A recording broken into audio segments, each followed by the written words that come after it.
أعوذ بالله السميع من الشيطان الرجيم بسم الله الرحمن الرحيم الحمد لله والصلاة والسلام على رسول الله. We continue reading from Imam Al-Ghazali's Al-Quran with the Jews of the Quran and its pairs. We are reading Imam Al-Ghazali's selections from Surah At-Tawbah. He selected 12 verses. We have read all the way to just before the verse 38, which is the third verse. We paved the way until we have reached verse 18, the first selection, then verse 24, and we have verse 38. We still there are quite important topics that we covered. We did not cover all of them, and hence we'll continue from where we have stopped in the last session.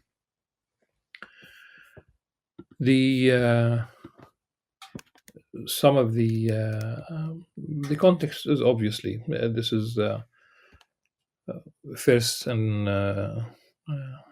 foremost it's about terminating these no new covenants with the polytheists of Mecca.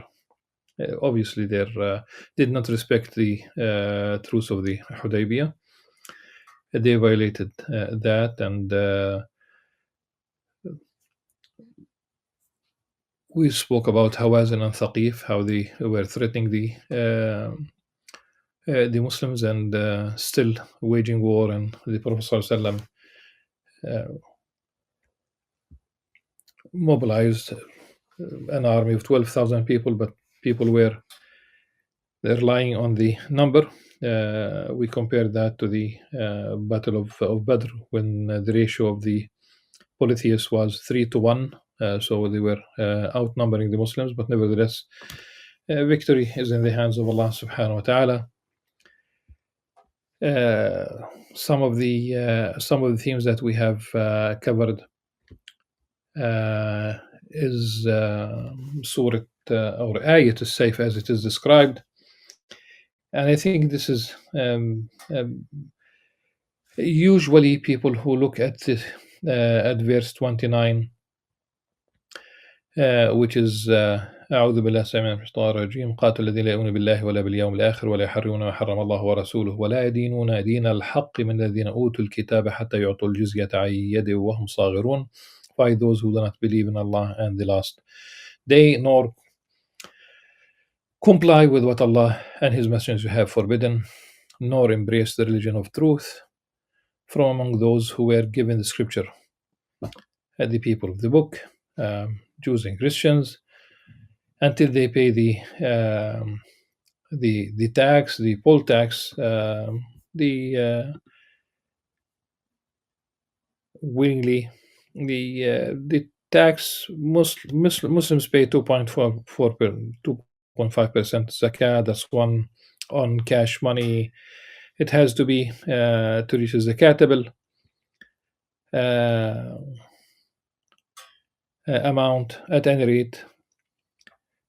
Not all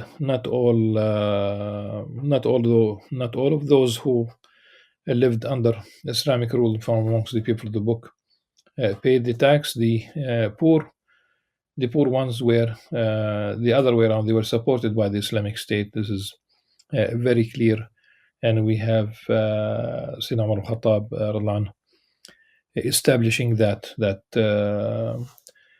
this is well known. At any rate, the problem now we have Islamophobes, we have Orientalists, but also we have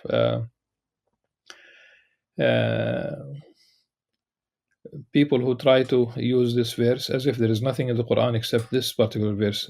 In the previous session, we spoke about how the meaning is conditioned upon. This is the interpretation of Muhammad Rashid Rida, rahimahullah, that if you are threatened, if your security, if there's an attack on the persons, the land, in the context, the modern context, we talk about imperialism, colonialism, neo-colonialism, So when the welfare of the state is at stake, the security, the resources, so when there is a direct threat, then it is permissible.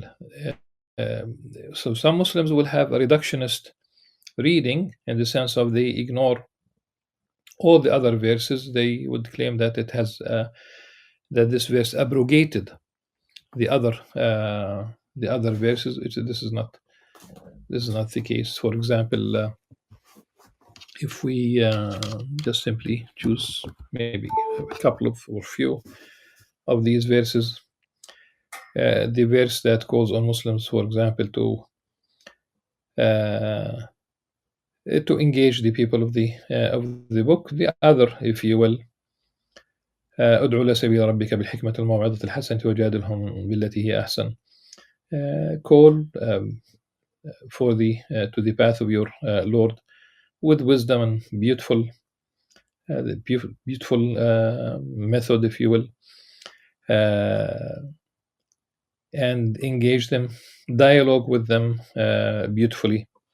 So we have twice in Maw'idah the advice, the message should be beautiful, hasana, and the method of having a dialogue with them should also be بالتي هي أحسن, the best, the most beautiful way. This is from Surah An-Nahl 125. For example, ولا تستوي الحسنة ولا السيئة ادفع بالتي هي أحسن. Again, it's about حسن. فإذا الذي بينك وبينه عداوة كأنه ولي حميم. Even here it's basically the advocating the good, the beautiful action, if you will, pushing beautifully, pushing against animosity. There's no harm at all, so that the one with whom you have animosity will become a very close friend. And the direct command that fight for the path of Allah, those who fight you, وقاتلوا في سبيل الله الذين يقاتلونكم ولا تعتدوا, do not transgress. لا إكراه في الدين, there is no compulsion in religion. قد تبين الرشد من الغي. وإن جنحوا للسلم فاجنح لها وتوكل على الله. فإن اعتزلوكم فلم يقاتلوكم وألقوا إليكم السلام فما جعل الله لكم عليهم سبيلا. So there's a long list of verses, and there's also the verses. There are also the verses in Surah Al-Ma'idah. And the food of the people of the book is lawful for you, and your food is lawful for them. It means that we are living together. That there's a certain social fabric, that there is room for generosity from both sides. And the chaste woman from amongst the chaste one from the women believers, but also chaste women from amongst the people of the book, they are also lawful for the Muslims. Talk about, obviously, those whom you can trust from amongst the people of the book. There are those who you cannot trust from amongst the people of the book. In both cases, there are those, I would translate liberally, from amongst the people of the book. You have those whom you can trust with a ton of gold. There are those you cannot trust with a penny. I'm just simply translating liberally. There are Muslims you can trust with a ton of gold, and there are Muslims you cannot trust with a penny. I mean, obviously. So we have known through and through that when you deal with an issue in the Islamic world, you have to bring to the picture all the relevant verses. This is what the scholars do. You bring all the relevant verses, all the relevant traditions, the practical way of the Prophet ﷺ in dealing with the issue, and not really reduce things into or to one single verse, claiming that this verse 29, abrogated every single thing. This is why we are still living with one of the one of the this I have used this uh, the very fact that we exist together. I say we forget about this for a minute about colonialism and the aftermath and or the suffering that we still go through. But for more than 14 centuries, we have been living with Jews and Christians and others. And any claim of forcing Islam on people, we had more than 1400 years to do that. We didn't. And we are still living with them. I like basically what Emeritus Bishop Munib Yunan in Jerusalem, he said that when he was when it was Ramadan in the old city, the neighbors would share food. So if every family will prepare a dish, and then they share a plate to this neighbor and a plate to that neighbor, and the neighbors will send you a plate. So you'll have practically like a feast, like a colorful uh, table.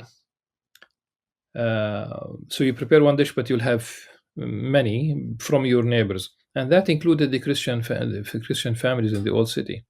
We lived, we lived together. It goes.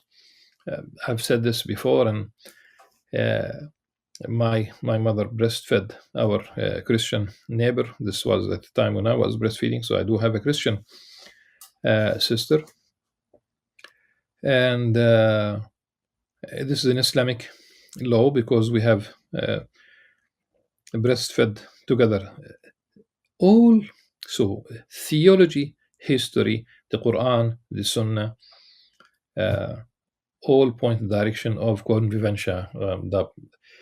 That this living, and its convivencia is an Islamic paradigm. It's Andalusian, it is Islamic. It's not only Andalusian. I can point to the beautiful relationship between Muslims and people of the book in different parts of the Muslim world. Try to see what the Hashemite family is doing in Jordan and across the Jordan River in Jerusalem and elsewhere.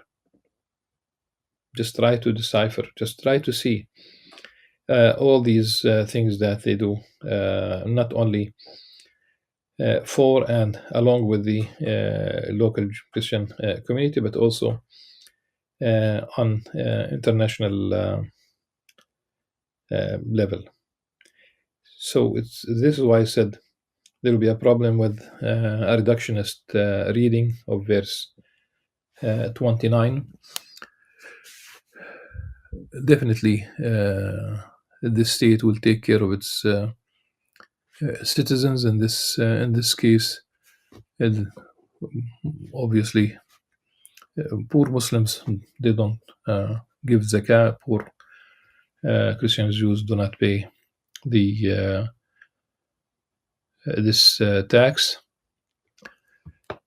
We can speak more about this, but this is very important to remember, inshallah. The other there's another topic. It's about the sonship.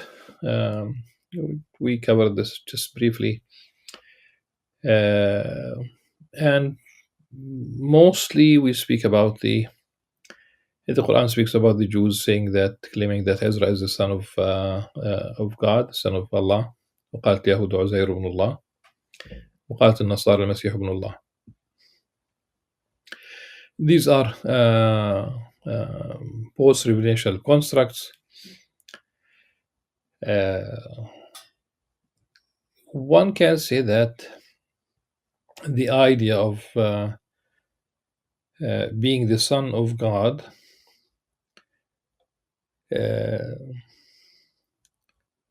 at one point, if we speak about the birth of Jesus Christ, peace upon him, The Mediterranean Sea there was pretty much Greek. So there were Greek colonies in Greece itself of today, Asia Minor. Alexandria was had a Greek, the very famous Library of Alexandria. Originally, we talk about the Greek presence in Libya of today, in Darna. In fact, they still call the people of Darna. We don't talk about Greek immigrants, like a new wave of immigrants. They still refer to the people of Darna in Libya as Greeks, because of the original, the historical roots. Eastern coast of Spain, to Italy, and this is why they are called Greeks anyhow. Now, after seeing that the Mediterranean Sea was, and it includes, of course, Palestine. If you talk about the New Testament was written in Greek. The Old Testament was written in Greek. That was the culture. Just think today of Jews, Muslims, and Christians in the United States. They use English texts, English translations of their respective books. Does mean that they do not learn the some original language, but pretty much the language of communication. That was Greek at the time, so a little bit more than 2,000 years ago. Part of the culture was that they believed that the gods, in the plural, of course, male gods would have relations with humans, with women, Homo sapiens, if you will. And Greek female gods would have relationships, affairs, if you will, with humans, with men. And this is why, of course, we talk about mythology. There's no such a thing, but the idea is that how wide was this spread? The idea of being son of God was spread. Pythagoras himself was believed to be son of God, like maybe women who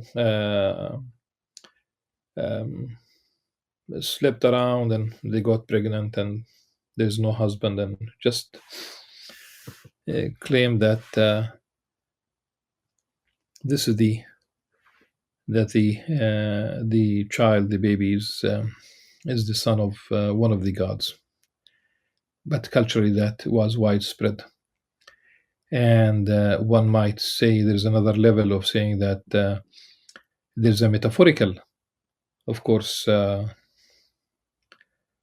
there's a metaphorical interpretation of the word son, but ultimately it picked up a different theological meaning, whereby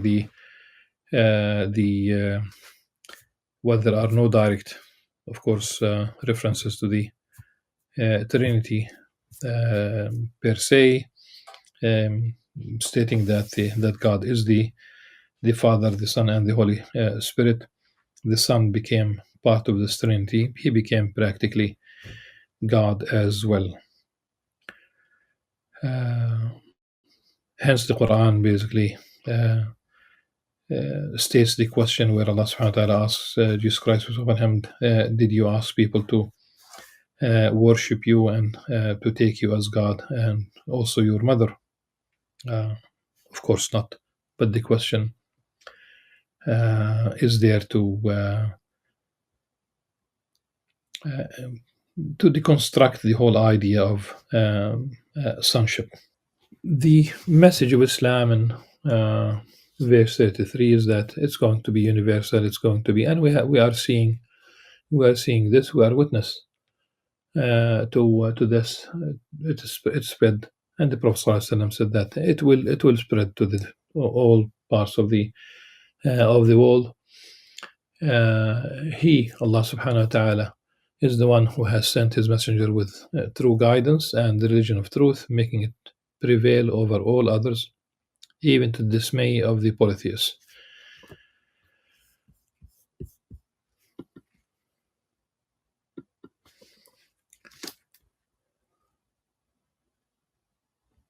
One more topic, it's about an-nasi.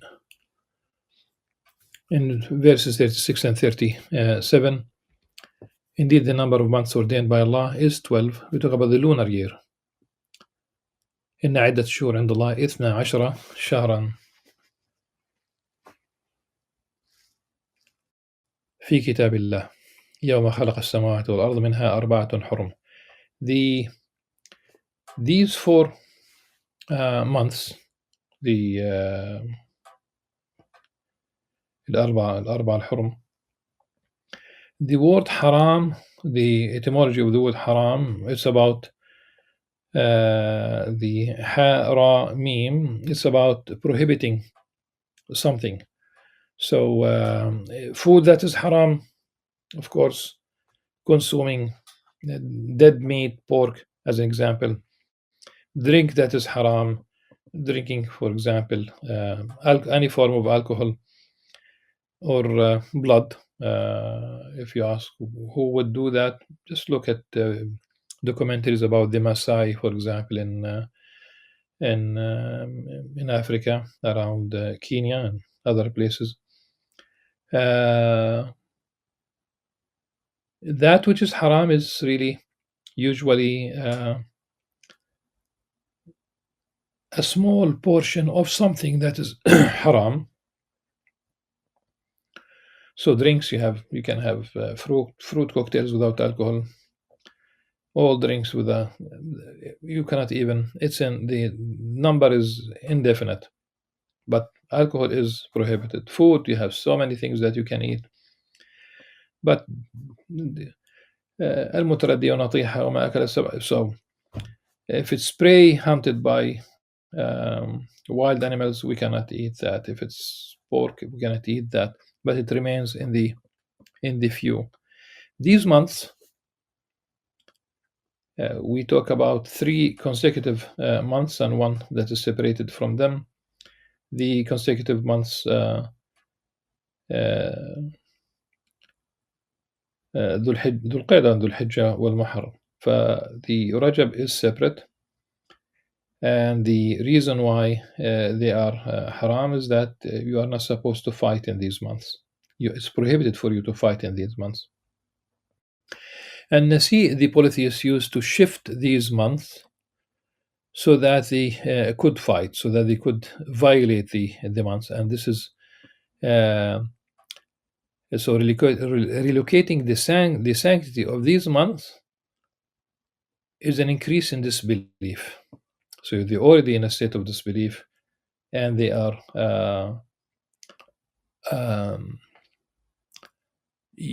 we have solar years and we have lunar years. The Jews fixed their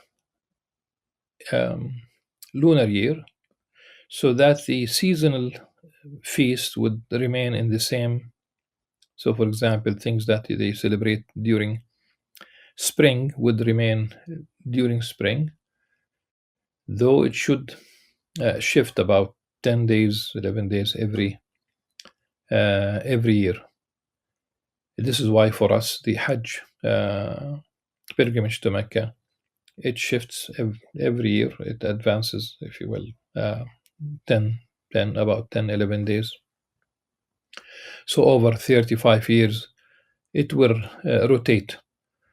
I wonder whether this is also another form of Nasi to fix the lunar year. They add another month every 3 years. So they have Adar, the first Adar, second, like 2 months of Adar in the Hebrew calendar. So the idea is إن عدة الشهور عند الله, indeed the number of months ordained by Allah. Okay, so you don't really change that.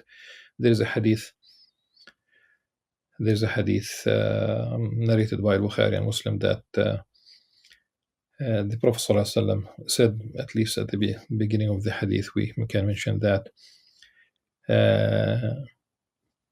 part of it, this phrase, سنة 12 شهرا منها 4 حرم 3 متواليات ذو القعدة وذو الحج والمحرم ورجب مضر الذي بين جماد وشعبان. This is the way it is. You don't mess with that. And the hadith ends with your blood and your money. And the narrator said, I think he also said, وأعراضكم. So your blood, meaning your life, your money, your property, أعراضكم, basically your honor, you don't really عليكم كحرام كحرمة يومكم هذا في شهركم هذا في بلدكم هذا. So this is part of the hadith. You do not violate the life. You don't violate the life and the property and the honor of other people, even throughout the year, if you are not in a state of defense. And verse number 38. O believers, what is the matter with you? That when you are asked to march forth in the cause of Allah, you cling firmly to your land, meaning to worldliness. Okay.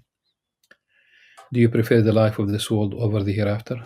The enjoyment of this worldly life is insignificant compared to that of the hereafter. يا أيها الذين آمنوا ما لكم إذا قيل لكم انفروا في سبيل الله إذ ثاقلتم إلى الأرض رضيتم بالحياة الدنيا من الآخرة فما متاع الحياة الدنيا في الآخرة إلا قليل. Indeed, mathematically, if you compare this life to eternity, to infinity, it is practically zero, no matter how long it is. Until the next session, inshallah. سبحانك اللهم وبحمدك أشهد أن لا إله إلا أنت أستغفرك وأتوب إليك. السلام عليكم ورحمة الله وبركاته.